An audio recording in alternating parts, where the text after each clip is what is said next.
తీరు చూస్తుంటే చాలా ఆనందంగా అనిపించింది. సో ఇప్పుడు పార్లమెంట్ నుంచి మీరు మీ అప్లికేషన్ని మూవ్మెంట్ చేశారు. అంటే ఏఐసిసి నుంచి మీకేమన్నా మంచి సంబంధాలు ఉన్నాయా? లేకుంటే మీకేమన్నా రేవంత్ రెడ్డి గారి నుంచి మీకేమన్నా ఇన్పుట్స్ ఉన్నాయా? అంటే మీకు భరోసా టికెట్ ఇస్తారని నా మీద నాకు నమ్మకం ఉంది సార్. అంటే నమ్మకాలు రాజకీయంగా కాదు, పనిచేయవు. ఒక భరోసా ఉండే భరోసాలో దేనికి పనికిరానికి భరోసా ఉండని ఇస్తే గెలుస్తారా? భరోసాలు ఏముండవు. భరోసాకి నాకు రికమెండేషన్ క్యాండిడేట్ వద్దు సార్. ఎవరో రికమెండ్ చేస్తేనే, ఎవరో మెర్సీతో వద్దు. నాకు మెర్సీతో నాకు వచ్చే టికెట్ నేను తీసుకోను. బండ్ల గణేష్ పనికి వస్తాడంటే టికెట్ తీసుకుని పోటీ చేస్తా. యాజ్ ఏ లీడర్గా మీకున్న స్ట్రెంత్. బండ్ల గణేష్ పని నన్ను మొత్తం కంప్లీట్ కానికుండా మీరు క్వశ్చన్లు వేస్తే నేను ఆన్సర్ ఇవ్వలేను. నన్ను నన్ను మీరు అడిగినప్పుడు నేను మొత్తం చెప్పేదాకా మీరు ఏనాడు చెప్పండి. కాంగ్రెస్ పార్టీ గురించి నా మీద నాకు నమ్మకం ఉంది. నేను కాంగ్రెస్ పార్టీకి పనిచేసిన, కాంగ్రెస్ పార్టీకి నేను మంచి ఎంపీ క్యాండిడేట్ అనిపిస్తుంది. నాకంటే మంచి వాళ్ళు ఇచ్చినా నేను దానికి రియాక్ట్ అవ్వను. కానీ గెలవాలి, గెలిచేవాడు టికెట్ ఇవ్వాలి. నాకు అర్హత ఉంది కాబట్టి నేను అప్లై చేశాను.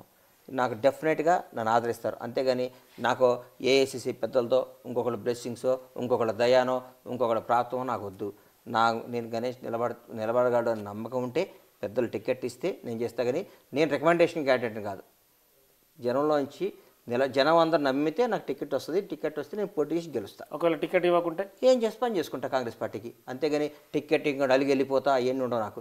నేను కాంగ్రెస్ వాదిని, కాంగ్రెస్ పార్టీ మనిషిని. ఇచ్చినా ఇవ్వకున్నా టికెట్ ఇస్తారు నమ్మకం ఉంది. ఇవ్వకపోయినా అధిష్టానం ఏం చెప్తే అది చేస్తా. కానీ నేను ఎదురు తిరగటాలు, పంచాయతీలు పెట్టుకోవటాలు, స్టేట్మెంట్ ఇవ్వటాలు అవి ఏమి ఉండవు నాకు. బండ్ల గణేష్కు టికెట్ ఇస్తే కనుక సినిమా వల్ల తోడ్పాటు మీకు ఎలా ఉండబోతుంది? నా మీద నాకు నమ్మకం ఉంది. మా వాళ్ళందరూ ఆశీస్సులు ఉంటాయి.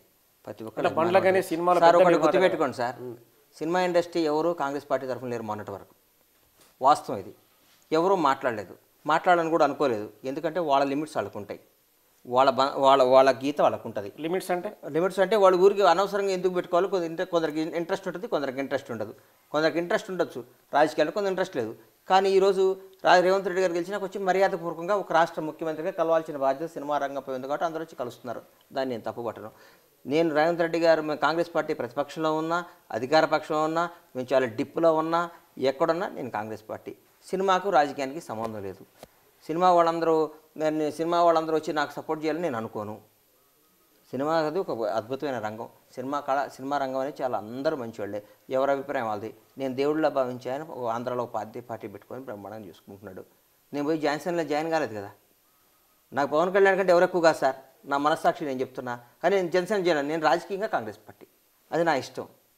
అంతేగాని నేను ఒక సినిమా వాళ్ళు వచ్చి నాకు సపోర్ట్ చేయాలి నేను ఎందుకు అనుకుంటా. పవన్ కళ్యాణ్ గారికే సినిమా వాళ్ళు పోయి సపోర్ట్ చేయలేదు సార్.